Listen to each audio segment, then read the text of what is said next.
우리 9장 1절에서 10절까지 말씀 우리 함께 봉독하고 말씀을 나누도록 하겠습니다. 우리 함께 합독하겠습니다.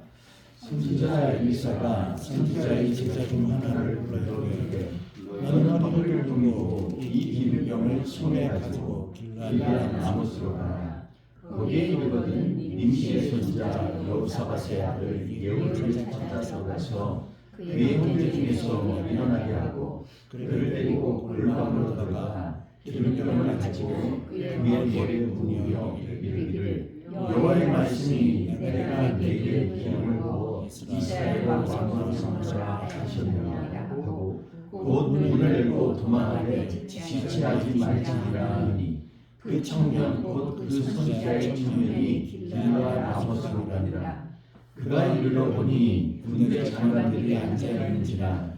소년이 이르되 장관이여 내가 당신에게 할 말이 있나이다. 여호가 이르되 우리 모든 사람 중에 누구에게 하려 하느냐 하니 이르되 장관이여 당신에게이다 하느니라.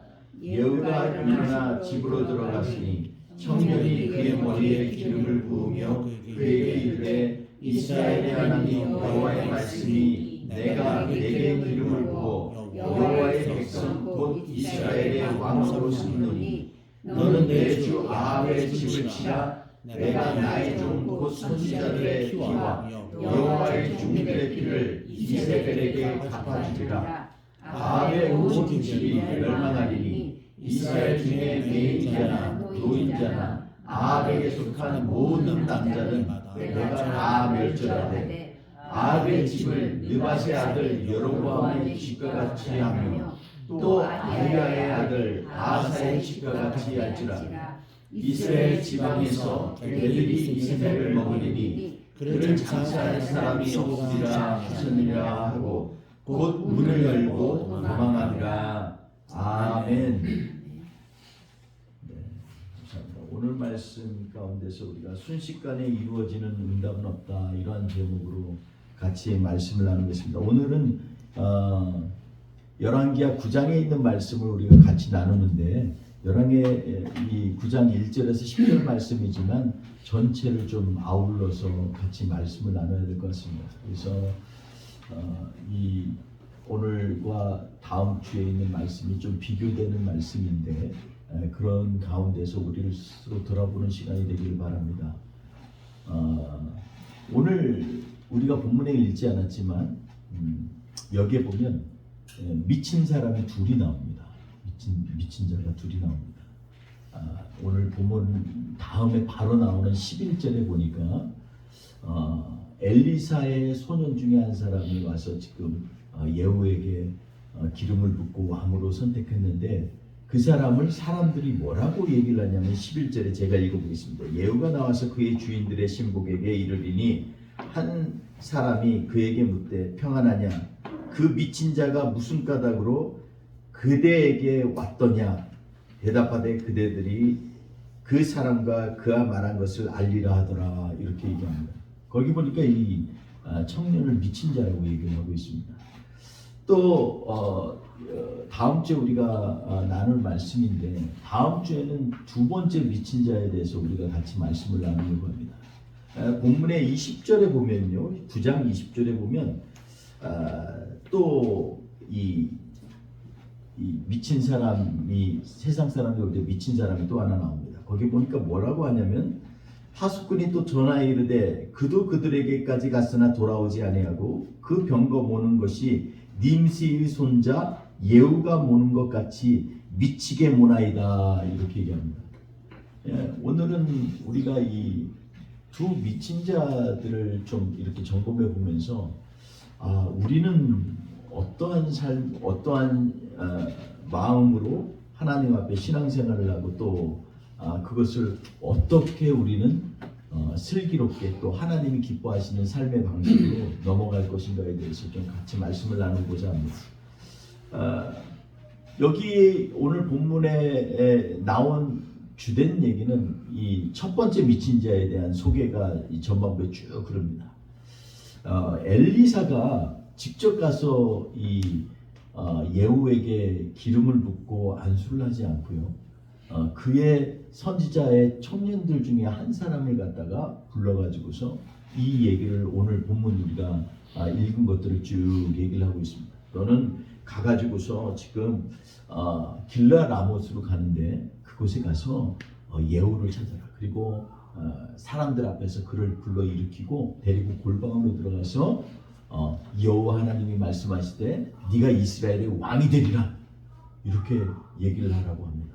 그리고 나서 이스라엘의 왕이 되라고 얘기하고서 즉시 문을 열고 도망가라 이렇게까지 얘기를 합니다. 저희 이해가 안 되는 말씀이죠. 근데 지금 이 일을 그대로 말씀한 그대로 지금 준행하는 이 선지자, 이름도 없는 젊은 청년 선지자에 대해서 말씀을 하고 있습니다. 특별히 거기에 보면 줄줄이 이 하나님께서 왜 이렇게 해야 되는지에 대해서 이 예후를 왜 또 왕으로 해야 되는지에 대해서 얘기를 하면서 하나님께서 아합의 집을 치라고 얘기를 합니다. 그리고 그 이스라엘 왕으로 삼는 것은 그가 선지자의 피를 많이 흘렸고 또 하나님의 종들의 피를 많이 흘렸기 때문에 그를 쳐야 된다라고 얘기를 하고 있습니다. 오늘 본문 말씀 가운데에서 우리가 계속해서 좀 연결이 되지만 여러 이름들이 나오지만 우리가 같이 한번 묵상해 보면서 지난주 말씀하고도 연계해서 좀 이렇게 보겠습니다. 계속해서 보면 저는 지난주 같이 말씀을 나눈 것처럼 우리의 삶 가운데 우리는 알게 모르게 영향을 받고 살고 있습니다. 그래서 영향을 많이 받고 있어요. 그래서 지난주의 말씀 가운데는 우리가 아하시아에 대해서 말씀을 나눴잖아요. 오늘 본문에도 사실 아하시아가 나중에 나와요. 그리고 그가 죽는 거에 대해서도 9장의 후반부에 가면 그가 어떻게 죽었는지에 대해서 얘기를 하고 있습니다. 딱 1년 통치했죠. 그리고 유다를 1년 통치했지만 여전히 아합과 연합되어져서 아합의 아들 요람과 함께 이 전쟁에 나갔다가 요람이 부상당했을 때 다시 가서 그를 위로하려고 이스라엘이라는 지역에 이르렀는데 그곳은 사마리아 즉 북이스라엘의 수도와 가까운 곳입니다. 아마 이곳에 우리가 이제 보면 아합의 이런 또 다른 궁전이 있지 않았을까 이렇게 얘기를 합니다. 근데 이 지금 그곳으로 이 나아가는 이 모든 장면을 통해서 지금 어떻게 아합과 연합되어져서 그의 영향을 받고 있는지에 대해서 우리가 지난주에 말씀을 나눴어요. 우리도 알게 모르게 자꾸 영향을 받죠. 우리가 성경을 볼 때 단편적으로 읽어서는 안 되고 그 사람들의 그 상황이나 이런 것들을 좀 이렇게 추적해 나갈 필요가 있어요. 우리가 지난주 말씀 가운데에서 나온 이 유다의 왕들을 보면 여호사밧의 아들 여호람이 나오죠. 오늘 이 본문에 나오는 이스라엘 왕도 요람 왕도 사실은 원래는 여호람입니다.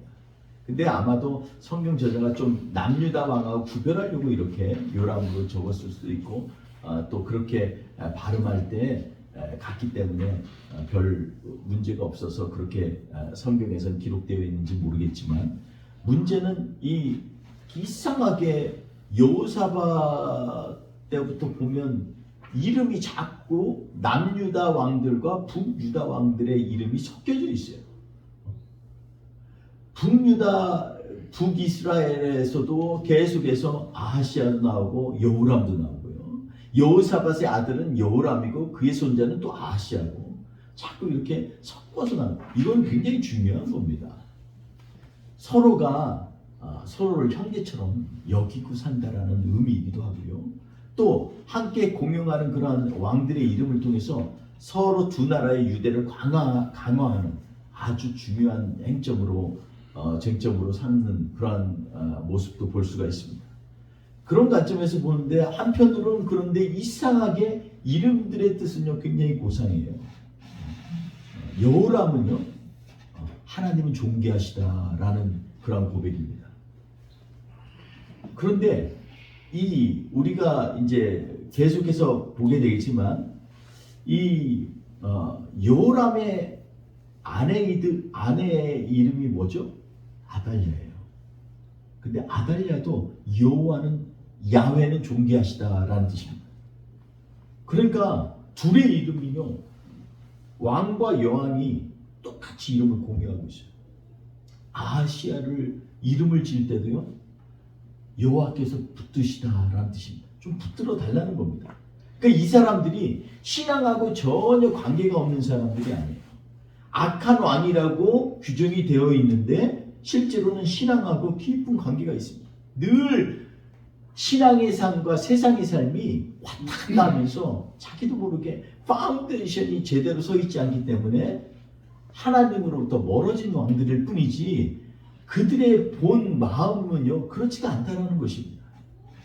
아합도 마찬가지예요. 그래서 아합이요 선지자 엘리야한테 책망받을 때 회개한 적도 있어요. 남을 할 때 겸비하고, 그러니까 아합이 겸비한 거 보지 못하느냐, 하나님이 그렇게 얘기하시잖아요. 그러니까 우리의 인생에 있어서도 우리도 보면 우리는 하나님의 자녀로서의 이름을 갖고 있지만 그렇다고 해서 하나님의 자녀로서 온전히 평생을 살았다라고 보장할 수가 없어요. 매 순간마다 나는 하나님의 자녀로 사는지 점검하지 않으면요 우리도 세상처럼 흔들리게 돼 있다는 것입니다. 세상의 상황과 환경 가운데 나도 모르는 가운데 자꾸 세상으로 빠져들게 되는 그러한 모습을 보게 됩니다. 그래서 내가 정말 하나님의 말씀을 반석 위에 서 있지 않으면 나도 모르게 내 스스로도 하나님으로부터 멀어질 수 있는 존재라는 걸 우리가 자각해야만 해요. 이것에서 절대로 자유로운 사람은 없다라는 것을 우리가 한 번 더 되새겨야 됩니다. 내 부모님도 신앙생활하고 우리 할아버지 할머니도 신앙생활하고 나도 이 교회 다니는데 뭐 그게 뭔데요? 내가 신앙생활을 하는 거 그게 뭔데요? 순식간에 변하는 그 얕은 믿음, 정말 씨앗 한 알 같은 그런 믿음 가지고서 겨우 연명하고 살고 있는 우리의 삶을 너무 과대평가하시면 안 됩니다. 오늘 말씀 속에서 다시 한번 그래서 어쩌면 이 시대는요 정말 오늘 말씀에 나온 것처럼 미치지 않으면 살 수 없는 시대에 우리가 살고 있지 않나 하는 생각을 해보게 됩니다. 여러분 요즘에 전 세계의 지도자들 보세요. 대부분요 제정신으로 저렇게 할 수 없는 일들을 하고 있잖아요. 미친 것 같아요. 우리나라만 해도 대한민국만 해도 어떻습니까? 미쳐 돌아가는 것 같아요. 도대체 어떻게 저런 사람이 리더가 될까? 어떻게 저런 생각을 할까? 적어도 한 나라의 대통령이라고 한다면 이런 생각들 자꾸 하게 되잖아요. 이거는 여당 야당을 떠나서 어떤 당이든 간에 이상하게 미쳐 돌아가고 있는 세상을 살고 있는 것 같습니다. 푸틴 대통령이 제정신이면 저럴 수 있을까요? 지금 국민들이 저를 얼마나 푸틴뿐만 아니라 전부가 그렇습니다. 뭐 그냥 이제는요 막가파예요.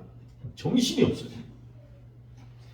여러분 그런데요 성경에서는 미친 자 여기에 보면 사람들이 지금 이 엘리사가 보낸 그러한 젊은 청년을 향해서 11절에 보니까 미친 자라고 얘기를 합니다. 왜 그랬을까요? 사실은 미친 자에 대해서 성경에서도 미치지 않으면 하나님의 선지자의 일을 감당할 수 없기 때문에 그래요. 호세아서 9장 7절을 보면 형벌의 날이 이르렀고 보응의 날이 온 것은 이스라엘이 알리라. 선지자가 어리석었고 산에 감동하는 자가 미쳤나니. 여러분 산에 감동한 자가 미쳤다라는 건요 하나님 앞에 예배를 드린 사람이 미쳤다는 거예요. 미치지 않고서는 하나님의 말씀을 온전히 전파할 수 없는 시대에 우리가 살고 있다는 것입니다. 그러니까 기왕에 한번 살려면요 정말 좀 미쳐야 돼요. 근데 미치는데 어떻게 미쳐야 돼요? 바르게 미쳐야 돼요. 바르게 미치지 못하면요 진짜 신앙생활을 엉뚱하게 하면서 살 수 있어요. 여러분 생각해 보세요. 하나님의 백성이라 우리도 힘든데 하나님은요 우리 보러 늘 저는 마음에 네 손에 떡이 몇 개 있냐 이렇게 묻는 것 같아서 참 늘 부담이 될 때가 많아요. 아 주님 우리 교회 지금 지하로 갔는데 아니 그거 말고 네 손에 떡이 얼마냐. 주님 우리 교회 참 요즘에 쉽지 않아요. 아 그거 말고 지금 네 손에 있는 떡이 얼마냐.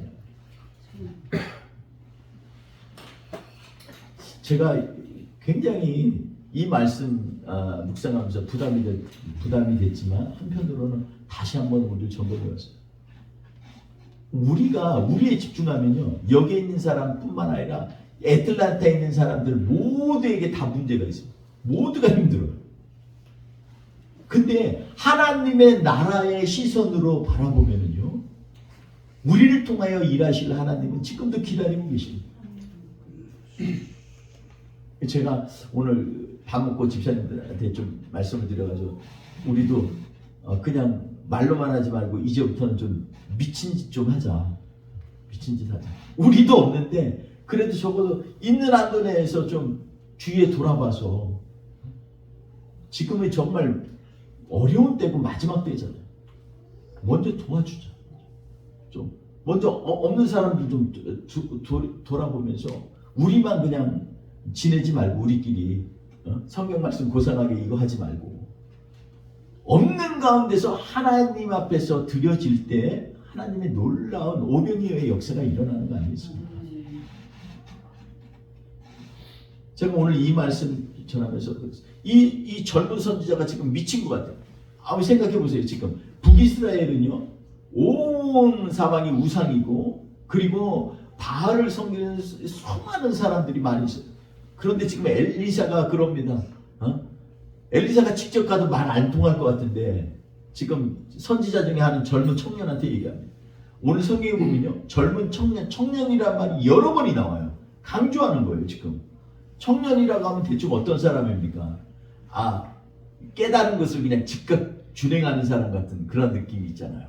그리고 내가 모든 걸 알아서가 아니라 하나님 말씀하셨기 때문에 그냥 밀고 나아가는 그러한 청년의 날 하면 그런 게 꿈틀거리지 않습니까? 근데 오늘 말씀해 보니까 이 청년에게 가서 얘기하는 겁니다. 또 가가지고서 네가 가서 예후를 세워라. 많은 사람들, 지금 장관들 다 회의하는 데 가서 이렇게 세우라는 것입니다. 여러분, 예후가 어떤 사람입니까? 지금 가야 하는 거 길리앗 라모스는요, 어떠한 곳이냐면 지금 전쟁의 가장 최전선이에요. 최전선. 지금 아람 군대하고 서로 먹히냐 안 먹히냐는 곳이에요. 왜냐하면 이 길리앗 라모스는요, 좀 언덕이에요. 아주 험한 산이 아니고 언덕인데, 그 언덕을 차지 않으면 거기에서 아람을 보면 아람의 동태가 다 보이고요, 아람 군대가 여기를 차지하면 이스라엘의 동태가 다 보이는 곳이 중요한 일핀지입니다. 그러니까 지금 자꾸 아람이 여기를 집어삼키려고 하는 거예요. 이곳을 지키고 있는 최전선이에요. 근데 지금 어떠한 형국이냐면 이 요람 왕이, 북이스라엘 왕이 부상을 당했어요. 그 지금 이스라엘 가서 휴양차 치료차 지금 가 있는 거예요. 그 누가 지금 최고 대빵이에요? 거기에 예후거든. 예후가 지금 왕을 대신해서 군대 장관으로 지금 통솔하고 있는 거예요. 매번이 엄중합니다. 근데 갑자기 여호와의 선지자, 야훼 선지자가 와가지고서, 그것도 젊은 사람, 남쪽에서 와가지고, 나 저 야훼 선지자인데요. 그러더니 와가지고 여호와의 말씀이, 제가 좀 군대 장관 예후에게 할 말이 있나이다. 나에게만이냐 아니면 누구에게냐? 바로 당신에게나이다. 사람들이 너무 황당하죠. 그곳에서 여호와의 신앙으로 무장한 것도 아닌데, 북이스라엘은 여전히 예루살렘 성전에 예배드리는 것에 대해서 반대하고 있는 세력인데, 그 앞에 가서 엘리사의 선지자가 지금 얘기를 하는 거예요. 그리고 거기서 얘기하지 말고 골방에 들어가 얘기하죠. 이게 미친 거예요. 미치지 않고 이런 일이 일어날 수가 없어요. 마치 우리 삶 가운데 갔는데, 지금 내가 할 얘기도 아닌데 하나님을 생각하면 나도 모르게 가가지고 잠깐 시간 좀 낼 수 있어요. 예수님 아십니까? 다들 지금 요즘 비즈니스가 어려운데 막 이런 얘기하는데 갑자기 올라가지고, 제가요 지난주에 말씀을 때 이런 걸 생각했어요. 이 얘기하는 거는 미친 거예요. 사람들은 지금 전혀 관심도 없는데, 근데 지금 이 엘리사의 이 생도 중에 하나인 이 청년이요, 이 짓 하고 있는 거예요. 예후를 불러냈어요. 예후도요, 이름은 다들 이상해요. 정말 예뻐요. 예후는요, 이름이 뭐냐면 그는 여호와라는 뜻입니다.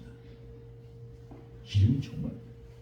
그리고 예후는요, 사실은 나중에 가서 얘기하지만 나중에 가서 레갑의 자손 중에 하는 선지자에게 야 내가 여호와를 위한 열심이 어떤지 좀 봐라 라고 얘기할 정도로 당찬 사람이었어요.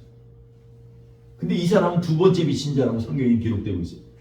우리 다음 주에 우리 예후에 대해서 말씀을 하는데 오늘은 이 선지자 젊은 청년이 지금 이 일을 하고 있는 그 예후를 불러내는 거예요.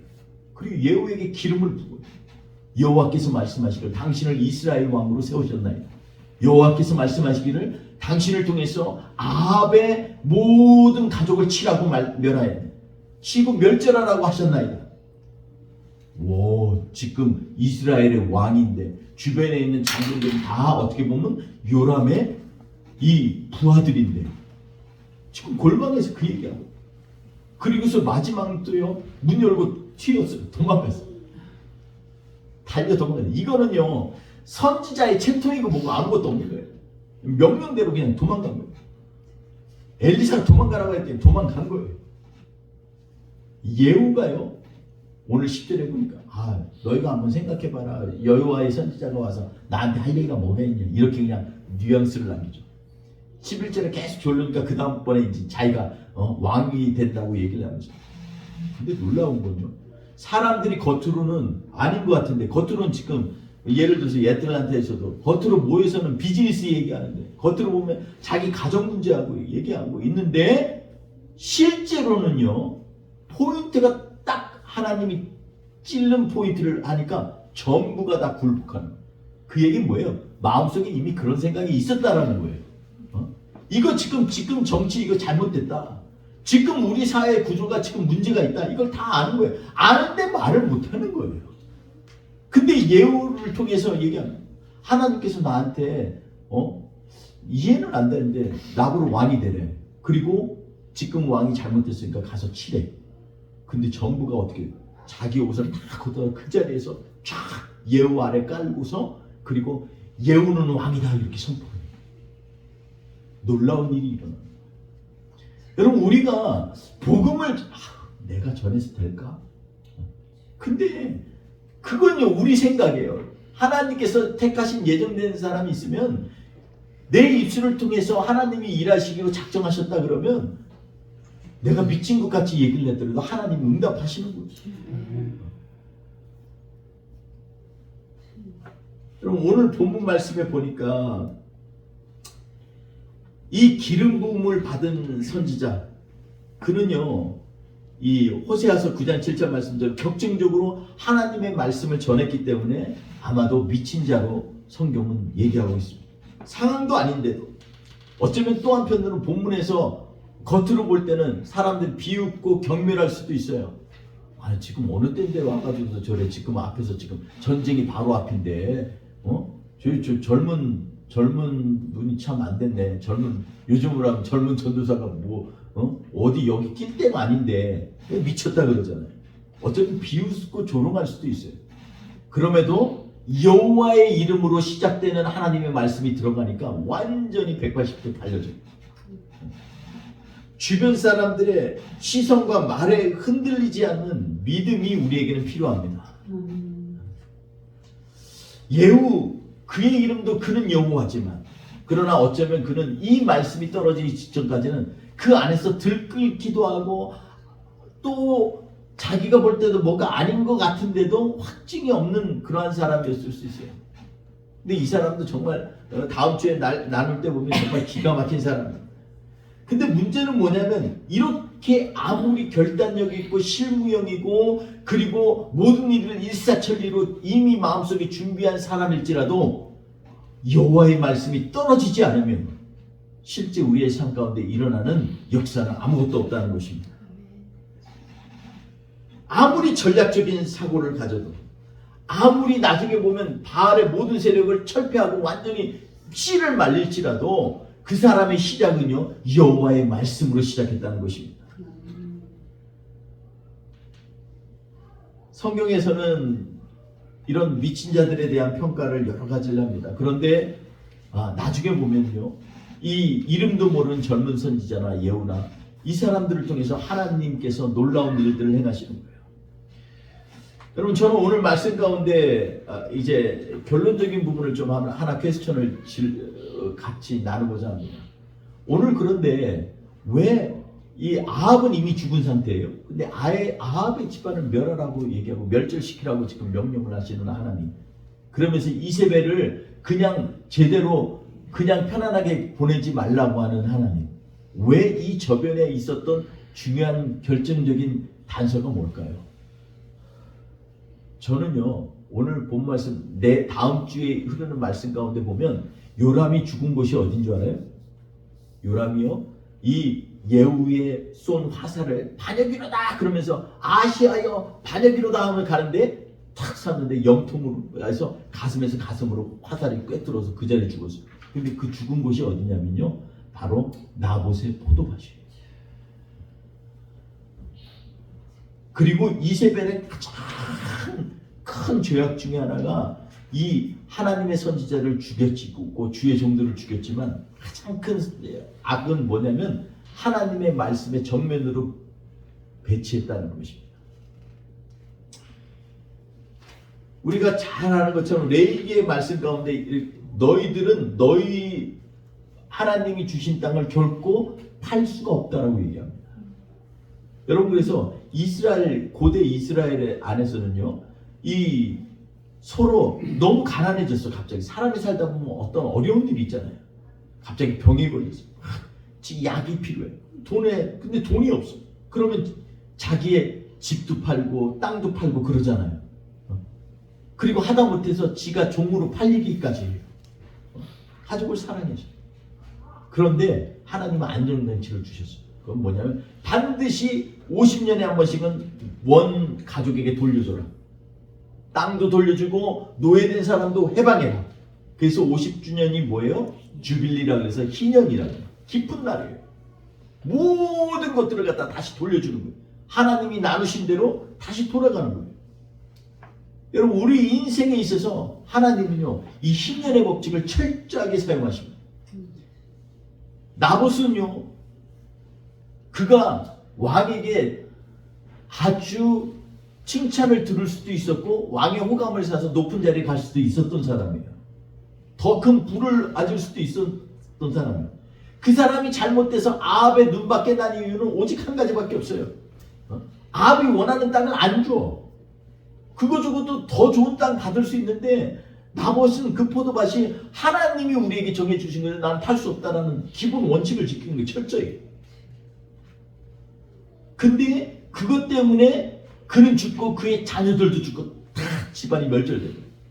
하나님이 이것을 갖다 절대로 그냥 놔두시지 않아요. 하나님은요 하나님의 말씀의 응답은요 반드시 이루어집니다. 결국은 이 일 때문에 아합의 집안은 완전히 초토화되고 멸절돼 버리게 됩니다. 오늘 본문 말씀의 기초는요 바로 하나님의 언약의 중심에 있습니다. 하나님이 약속하시면 반드시 이루어진다라는 것입니다. 하나님께서 우리에게 언약하신 것은 우리는 잊을지 몰라지만 우리 여호와 하나님은 결코 잊지 않으신다는 거예요. 하나님을 대적하는 세력에 대해서는 결단코 그냥 두지 않으려 하신다고 성경은 말씀하고 있는 것입니다. 그렇기 때문에 우리는 하나님의 주시는 말씀이 우리의 삶 가운데서 최고의 것으로 가장 흔들리지 않는 기초로 세워놓고 나아갈 때 그때 우리는 하나님의 일을 이루어 나가는 하나님의 자녀가 될 수 있다는 것입니다. 사랑하는 성도 여러분, 오늘 우리에게 다시 한번 하나님 말씀하십니다. 우리에게 주신 믿음으로 우리가 받고 언약으로 믿고 나아가는 모든 일들에 대해 하나님은 반드시 응답하신다. 우리 그 하나님을 믿고 의지하며 나아갈 때는요 하나님께서 우리는 별거 아닌 것 같은데도 하나님이 이루시는 일들을 보면 너무나 놀랍고 그리고 이미 예비하시고 세밀하게 준비하셨던 것을 알 수 있다는 것입니다. 오늘 사람들은 미친 자라고 선지자 젊은 청년에게 얘기를 합니다. 네가 부르짖으면 아무 소용없어. 근데요 부르짖는데 여호와의 말씀이 일러 가라사대 이러면서 하나님이 하신 말씀으로 다시 한번 환기를 시키고 나니까 안에 있었던 우리에 갖고 있었던 여태껏 가졌던 아무도 모르겠지 하고 숨겨놨던 것들이 다 드러나기 시작해요. 그리고 예후를 왕으로 세우겠다고 하신 엘리야에게 약속하신 거잖아요. 호렙산에서 3가지를 약속했잖아요. 아람의 하사엘을 왕으로 세워라, 예후를 이스라엘을 왕으로 세워라, 그리고 너의 후계자로 엘리사를 세워라. 하나님이 약속하신 것들은요, 하나님께서 엘리야 때에 이루지 않았지만 그것을 갖다 가장 필요할 때 이루어 나가신 하나님을 오늘 우리는 성경에서 목격하게 됩니다. 사랑하는 성도 여러분, 우리의 힘으로는 안 될 것 같지만 하나님이, 우리의 전능하신 하나님은요, 한번 약속하신 건 반드시 이루시는 하나님이십니다. 엘리야에게 약속하신 것을 엘리사 때 이루신 것처럼, 엘리사가 하지 못했지만 하나님은 엘리사에게 그걸 기억하게 해서 선지자, 그의 생도 중에 한 명을 갖다가 그 일을 이루신 것처럼 하나님은요, 예후를 세우셨고 하사엘을 세우셨고 엘리사를 세우셨습니다. 우리 뿌리 깊은 교회에게 하나님께서 세우시는 일들을 이루어 나가기를 저는 소망하고 있습니다. 뿌리가 깊어져야 될 이유는요, 뿌리가 깊어져야 우리의 가지 가운데 열매를 맺히기 때문에 그래요. 뿌리가 깊어져야 생명수의 근원과 맞닿게 되고, 그리고 그 뿌리로부터 하나님이 주시는 영양 공급으로 인해서 나도 모르는 사이에 우리의 가지에 아름답고 먹기 좋고 탐스럽고 귀한 열매들이 일어날 수 있기 때문입니다. 오늘 말씀 생각하면서 이 시대는 정말 미치지 않으면 살 수 없습니다. 여러분, 우리는 정말 주님 앞에 미쳐 있습니까? 정말 주님이 말씀하신 게 내 생명처럼 귀하게 여깁니까? 주님이 말씀하시면 오늘이라도 그 말씀에 순종하며 나아갈 만큼 미치고 준비되어져 있습니까? 우리 그러한 믿음의 자리에서 다시 한번 하나님을 바라보면서 믿음의 눈으로 주님을 바라보면서 현실에서 불가능에 가까운 것들을 하나님이 어떻게 이루시는지를 보면서 하나님이 행하시는 일들에 우리가 찬양과 경배로 나아가는 저와 우리 되시기를 주의 이름으로 축원드리겠습니다. 기도하겠습니다. 하나님 아버지, 감사합니다. 하나님의 약속은 반드시 이루어집니다. 하나님의 은혜를 붙잡고 사는 사람들에게 하나님이 주시는 놀라운 은혜의 축복이 반드시 우리의 삶 가운데 이루어질 줄 믿습니다. 하나님 아버지, 오늘도 우리로 하여금 다시 한번 주의 말씀 붙들고 승리하기 원하는 하나님의 사람들로 쓰기를 원하는 주의 백성들 위해 하나님 그 약속을 이루어 주시고 응답하여 주시고 하나님의 살아계심을 보여주시기를 간구합니다. 주님, 이 어려운 세대, 미치지 않고는 살 수 없는 이 험난한 세대에 예수에 미쳐 사는 우리 하나님의 사람들 될 수 있도록 주여 역사하여 주시옵소서. 그 가운데 우리 뿌리 깊은 교회를 주님 사용하여 주옵소서. 주님에 미쳐서 먼저 주님만 의지하고 주님이 가장 크게 보이고 주님의 품이 가장 안전하고 가장 기쁘고 평강이 넘치는 곳이라는 것을 우리가 확신하며 나아갈 때 그때부터 주님이 우리의 삶 가운데 역사를 시작하게 하실 줄 믿습니다. 하나님, 우리에게 힘을 더하여 주옵소서. 하나님, 오늘도 주님 앞에 우리의 마음을 다하여 귀한 예물 드렸습니다. 정성을 드렸습니다. 기도를 드렸습니다. 주님 받아주시고 우리를 통하여서 세상을 향하여 복음이 전달되고 그리스도의 사랑이 전파되는 도구로 사용하여 주시옵소서. 오늘도 주님 함께 하실 주님을 찬양합니다. 주님 앞에 우리의 마음과 생각을 드리는 주의 백성들 머리머리 위에 오늘 놀라운 하나님의 약속의 이루어짐이 응답되게 하여 주시옵소서. 감사하며 예수님의 이름으로 기도합니다.